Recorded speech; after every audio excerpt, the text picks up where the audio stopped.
So whether I was cutting granite, and that's why this blade has become curved, or whether I was drilling granite cores, two two essential elements was, well, the copper, either the blade or the tube, but also the abrasive. And I would typically use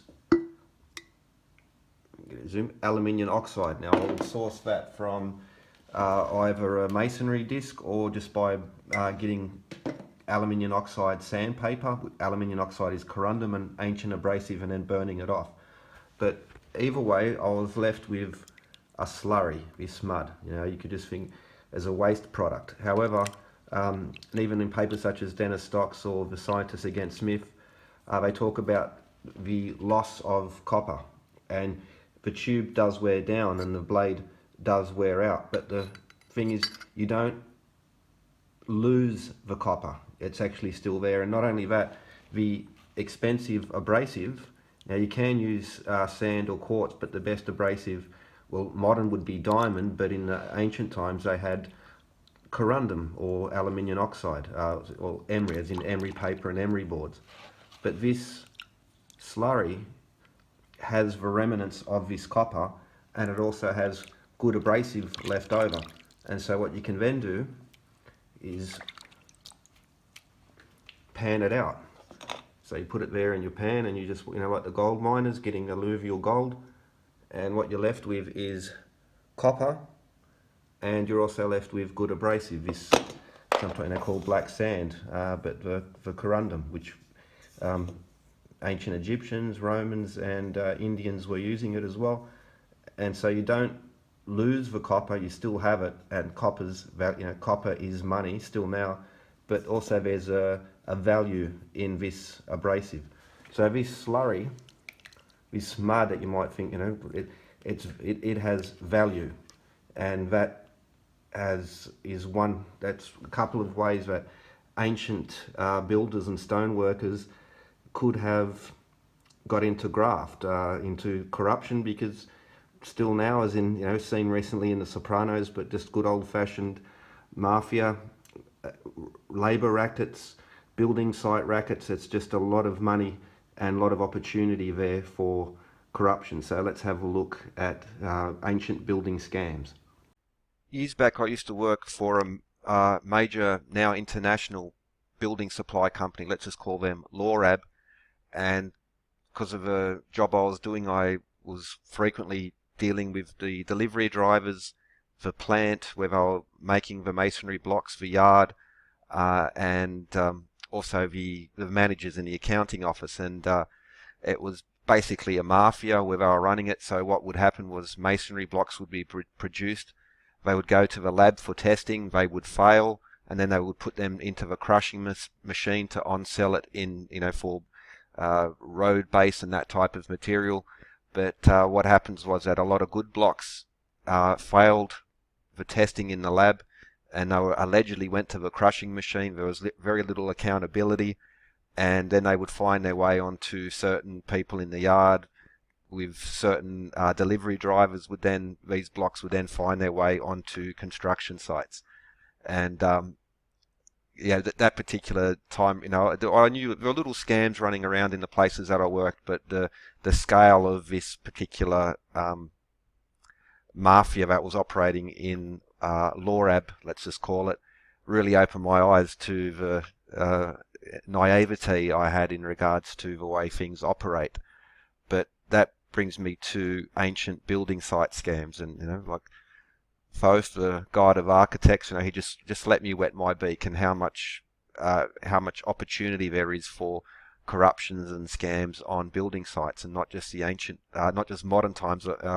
There's good evidence for this in ancient times. So, for instance, The Sopranos, the opportunity to, you know, materials go missing from construction site, and by running labour rackets, you know, it's very good business for those inclined in that direction. And I think that would have gone back quite some time, and there's some good evidence for this. So recently I was drilling granite and cutting in granite, but what I know, so it was basically whether it was cutting with a blade or drilling, the main materials would be copper and the abrasive, and I would use corundum or aluminium oxide. I would just get that by breaking up masonry discs or burning off sandpaper, but I chose aluminium oxide because that is an ancient abrasive that was used long before diamonds come along. It's as good as what diamond is. I won't go into all of that spiel for the moment, but so for instance, I cut this piece of granite to make it look like a giant circular saw blade. I started with a straight blade, but then the copper wore out. So copper and the abrasive, emery or aluminium oxide. Emery is just a pure corundum that's usually mixed with some other mineral. So if you've ever heard, like a nail file is called an emery board or emery cloth, emery paper. But what happens is there's a good opportunity here because the worn copper and the emery that's not crushed down to super fine powder can still be retrieved. So whether you're cutting with a copper blade or drilling with a copper tube, it gets worn down, but you do not lose the copper. For instance, Dennis Stocks or the Scientists Against Smith and some of their paper, they speak about the rate of the loss of copper, but you don't actually lose it. What happens is you're left with a slurry or a mud, and you can even see the little black bits of emery left over. And so what I did was just panned it out, and what you have is copper left over, but you also have, now even the finer stuff is still of value, but you still have good emery left in the mix. So that has value there as well. So you can slurry out the copper, you can pan out the slurry, you can have your copper, but you also have a good abrasive left over.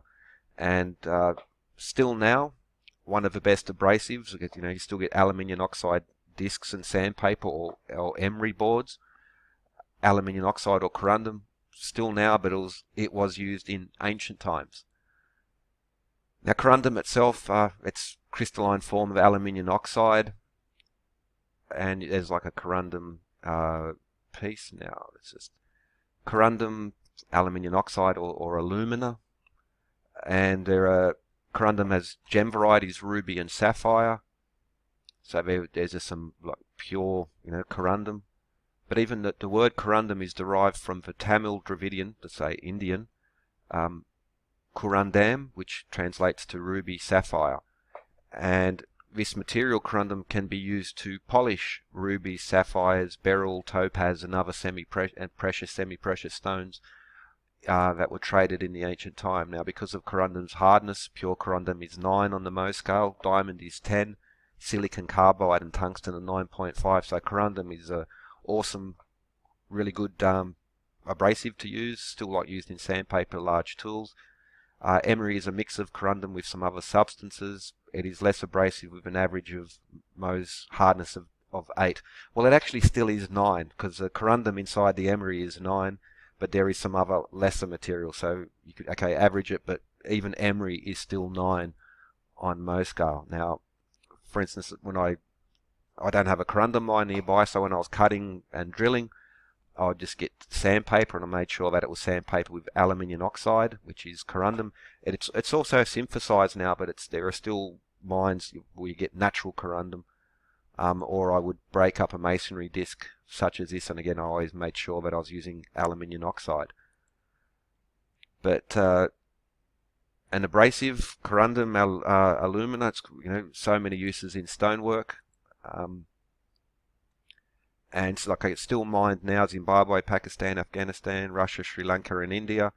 Emery grade corundum is found on the Greek island of Naxos. We'll come to that in a moment, because Pliny the Elder, in a section he talks about stone cutting and polishing, and also polishing precious stones. And as he points out, the division of, though apparently affected by the aid of iron, it is in reality affected by sand, the saw acting only by pressing upon the sand with a very fine cleft in the stone as it moved to and fro. So what he's saying is that you don't need iron to cut. So now we're using steel in these types of blades, but they're still usually, not always, but still most often they're using an abrasive to cut. So a steel blade cannot cut in that sense. It's a steel blade, but it has a diamond tip, so it's actually the diamond dust attached to the blade that does the cutting, diamond sand. And yes, and so whether you're using corundum, diamond, silicon carbide, that's how these work. So, okay, whether you're using bone or whether you're using copper. So, for instance, they're cutting just like I was. That's where I learnt, got the idea from. They're using the copper saw, and that they were using corundum or aluminium oxide as their abrasive. Here in this, also on the Science and Smith channel, where she makes those ancient Egyptian vases, she uses a piece of bone as a saw, but river sand mixed with water is her abrasive. So corundum is better, but you can use river sand, but that's important because, again, it's not the steel, it's not the copper, it's not the bone, it's not the plastic or the wood that cuts, and you can cut stone with plastic and wood. It's the sand that cuts, and that's important because we come back to Pliny, and it's in reality affected by the sand, not the iron. And he says, the sand of Ethiopia is the most highly esteemed for this purpose. For to add to the trouble that is entailed, we have to send to Ethiopia for the purpose of preparing our marble, as far as India even, whereas in former times the severity of the Roman manners thought it beneath them to repair Tiva in search of such costly things even as pearls. The Indian sand is held in the next highest degree of estimation, the Ethiopian being of a softer nature and better adapted to dividing the stone without leaving any roughness on the surface, whereas the sand from India does not leave so smooth a face upon it. Still, however, for polishing marble we find it recommended to rub it with Indian sand calcined or burned, heated up.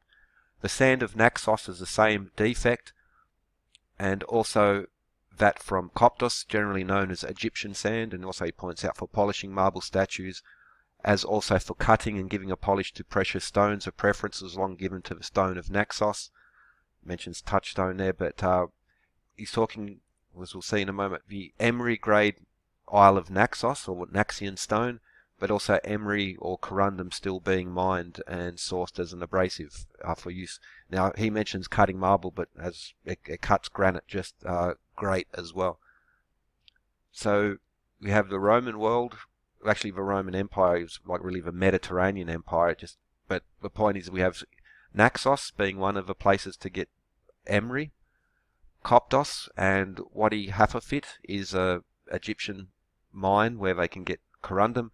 He also mentions Ethiopian sand, and to the Romans, Ethiopia was not how we think of it. The nation of Ethiopia, it basically was all of the Upper Nile and these parts are down below the Sahara, so down towards the Congo, that type of area as well. And he also mentions Indian sand. Now, Karnak, if you saw a recent video, that's where the giant James sculptures are still being made. Dr. Ra McLaughlin channel talks, he specializes in Roman trade beyond the frontiers, and there are a couple of ports that the Romans were using, but surely they were around long before the Romans. But what the Romans were sending every year, huge fleets, and sailing directly across the Indian Ocean using the monsoon winds, and there was a huge trade. The amount of trade was just massive between Rome and India. Some estimates say that it would have paid a good portion of the entire Roman armies could have been paid for just by the import taxes collected from trade with India. But the point is that these are sources of corundum or emery, and they went quite far and wide to bring this material for their stoneworking, for not just for the big temples, but all the sculpture, precious stone polishing, that type of thing. So they were importing this material from very far away. Now, later on in that same portion, he says, at the present day, however, I'll zoom that in, at the present day, however, the fraudulent tendencies of our workers in marble have emboldened them to use any kind of river sand for the purpose. Again, whether it's granite, you can drill. Again, this you might have here. You need diamond technology. It's even just common river sand or desert sand, but have emboldened them to use any kind of river sand for the purpose. A mischief which very few employers rightly appreciate. For the coarser the sand, the wider the division made in the stone, the greater the quality of material consumed, and the more expensive the labour required for polishing the rough surface that is left, a result of which that is that the slabs lose so much more in thickness. So it's costing labour costs are higher. You're wasting a lot of this precious stone, whether it's marble. That's again the most expensive marble would be imported from far away, and yeah, there's a lot of now. The fraudulent tendencies of our workers embolden them to use any kind of river sand for the purpose. So we have a hint here that they're cheating. So they had access to this expensive abrasive, but they're using any river sand, and a mischief which is not rightly appreciated. Because if we come to, now we have an opportunity. Here's one of the opportunities for corruption. If this man says the sand is good, then the sand is good. Capiche? So they're able to replace very expensive imported sand with just any old sand that's laying around. Well, what happens to that imported sand? Where does it go? It's expensive. Pliny also mentioned, so replace the expensive imported sand with local sand, but where's that stone going? So, this sand looks like corundum to me, capiche? So where is it going? Well, also in Pliny he details the trade in columns and statues. It was a business. Rich cities would send away to have columns delivered to them, to have sculpture delivered to them. So if you're a business selling discounted corundum to stoneworking factories, it would have been a very lucrative business, as long as you can get the expensive imported corundum at a good price. And I think that's what he's hinting at, because now as then, people are people. Some people have tendencies to look for the ways to fatten their paycheck, and here's an opportunity. So whether you're cutting for copper or the abrasive has value, and with the slurry that's left over from cutting, polishing, or drilling in stone, well, there's a value left in there. You're left with this slurry. It's a slurry which contains iron, if I were using iron, but bronze or copper would be also there as it gets worn down. But you also left in that slurry some very good abrasive that still has value, that wasn't consumed and worn down to really fine powder. And even the really fine powder still has a great value for polishing. The thicker grit corundum, good for cutting, and the finer the grit as it gets worn down, it's good for polishing. But this mud, this slurry, has a value. It's still, for copper or for the abrasive, there's still value there. So in the slurry that's left over, you don't lose the copper, and there's still good corundum or abrasive left over. So we're in the waste disposal business, and we'd like to take that slurry waste off your hands. We'll even do you a favour and charge you at a discount. Capiche? So even in ancient, Genko, copper and abrasives opens up. So this waste material, I don't think it'd be any different in the ancient times than it would have been now, where people would know how to make a few extra dollars on the side. I'd also think that that the building managers maybe sort of knew that there'd be so much copper to be and they will put it back into the official funds. But yeah, where there's opportunity, there's opportunists. So we go back to the question of money. Now, coins didn't appear till later. So whether it was the Indus Valley,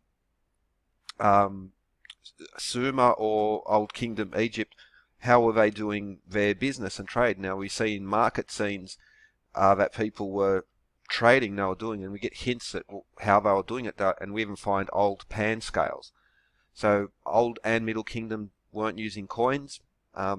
Even to the late coins come quite later on, but people were they were engaged in trade, and copper is money, silver is money, gold is money, and that's always been the case. So these depictions show them trading, and they were using copper and gold as money, but not in coin form. Now from the we find even deben weights and records are there. So the gold deben, or a deben of gold, was 13.6 grams. A copper deben was twice that weight, 27.3 grams, indicating that copper had half the value of gold. Now gold is much more valuable than copper, but we have modern techniques and global trade system for extracting it. But copper was very valuable, and there are even a few papers been to suggest that that these debens were stable over time, so that for centuries and centuries there wasn't much inflation. So what a copper deben, how much grain it bought your great-great-grandfather was buying that later. But that's, I want to investigate that again, but it was something I was looking in at years ago. Just out of sheer coincidence, something I've did in much older videos, but that 27.3 gram copper deben or 13.6 gram copper deben, just by sheer coincidence, happens to be the same weight scale as the ancient Indus Valley civilization.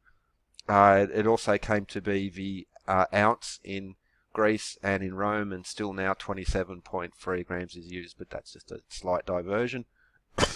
But the value of the coin, the face value is printed by the mint. Well, there's actually, the real value is in the metals in there. Coins that we use now, they're like paper money. They don't have the value. It's a fiat currency, but anyway, copper was money. So the slurry that's left over during these, whether they're making small workshop, making small statues, stone vases, or giant statues and giant work sites, there was a lot of the waste material, the slurry left over from the cutting and polishing and drilling. There was money in there. And not only that, the abrasive itself had value because, you go to a guy who's making statues, that's his business. It's, well, nudge, nudge, wink, wink, I got some cheap abrasive for you. And so it's not just the mud carrying the copper, but the abrasive that's left in the mud would have a value in exchange. So I didn't see nothing capiche. And I think that, as is hinted at in Pliny, that these opportunities would have gone back. But yeah, it's when they talk, cutting or drilling, the copper was not lost. The copper's still there in the slurry, especially if you do the better lubricated or wet method as opposed to the dry method. Then you might lose a lot of, the dust gets blown away in the wind. But if you use this, whether you're cutting or drilling, whether you use water or oil, you can then still extract the very valuable copper. So at the end of the week, the worker could have doubled, tripled, quadrupled his wages. And if it has these things go, a syndicate operates. And so ancient building scams, people want to wet their beak and look for chances, to make a few bucks on the side. I think that this will be just as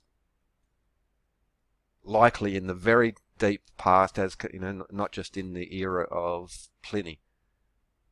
And that's it. Cheers. Have a good one.